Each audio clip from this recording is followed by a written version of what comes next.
सर्वविज्ञान सर्वविज्ञानामीश्वर सर्वभूतानां ब्रह्माधिपति ब्रह्मणोधिपति ब्रह्मा शिवो मे अस्त सदाशिवो श्री वर्षिति विनायक स्वामी आत्म प्रदक्षिण नमस्कारान् समर्पयामि साष्टांग नमस्कारान् समर्पयामि गुंजलि तीयंడి 5 गुंजलि తీయడం అందరూ కూడా साष्टांग नमस्कारान् समर्पयामि छत्रमाच्छादयामि त्यागरं वीजयामि नृत्यं समर्पयामि गीतं समर्पयामि वाद्यं घोषयामि आन्धुलिकान् आरोहयामि अश्वगजरथन् आरोहयामि समस्तराजोपचार शक्तोपचार भक्तोपचार पूजा समर्पयामि अक्षत मगवाడి చేతిలో తీసుకోండి ఆడవాళ్ళు మగవాడి చేతిలో గ్లాసులో నీళ్ళు వేయండమ్మా చెప్పండి మంత్రహీనం क्रियाहीनम भक्तिहीनम गणाधिप यत्पूजितं मया देव परिपूर्णं तदस्तुते अनेन ध्यान आवाहनादि षोडश उपचार पूजया च యువశక్తి ఫెస్టివల్ ఆధ్వర్యంలో ఈరోజు గొప్పగా అన్నదాన కార్యక్రమం జరుగుతుందంటే ప్రతి ఒక్క భక్తుడు దీనికి సహకరించడం వల్లే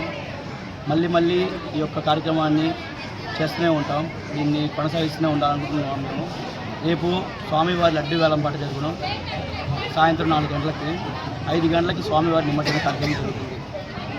సో దీనికి మాకు సహకరించిన ప్రతి ఒక్కరికి యువశక్తి ఫ్రెండ్స్ సర్కిల్ నుంచి ధన్యవాదాలు కోరుకుంటున్నాం. అన్నదానం ఎంతమంది పెడుతున్నారు? గత 5 సంవత్సరాల నుంచి 2000 మంది పైన వస్తారు. ఈరోజు సుమారు ఎంతమంది? సుమారు 2500 నుంచి 2700 మంది వస్తారండి. చెప్తాలే కొత్త మహాశైల విజ్ఞప్తి బ్రాడీపేట 6వ లేన్ రోడ్లు వేయించేసినటువంటి యువశక్తి ఫ్రెండ్స్ సర్కిల్ వారి ఆధ్వర్యంలో పంచమ వార్షిక గణపతి రాత్రి మహోత్సవంలో మరి అంగరంగ వైభవంగా కూడా మరి ఈరోజు 8వ రోజు స్వామివారికి లక్ష్మీ గణపతి హోమం మరి అన్నదాన కార్యక్రమం జరుగుతున్నది. కాబట్టి భక్తులందరూ కూడా ఈ కార్యక్రమంలో పాల్గొని ఆ స్వామి కృపకు పాత్రలు కావాల్సిందిగా కోరుతున్నాము.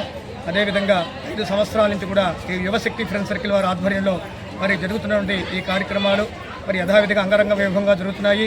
మరి రేపు గురువారం సాయంత్రం 5 గంటలకు కూడా స్వామి యొక్క భారీ నిమజ్జన మహోత్సవ కార్యక్రమం ఉంది. మరి లడ్డూ వేలంపాట ఉంది కాబట్టి మరి 50 మంది భక్తులు కూడా ఈ యొక్క లడ్డూ వేలంపాటలో పాల్గొని ఆ వరసిద్ధి వినాయక స్వామి కృపకు కూడా పాత్రలు కావాల్సిందిగా కోరుతున్నాం. జై గణేష్.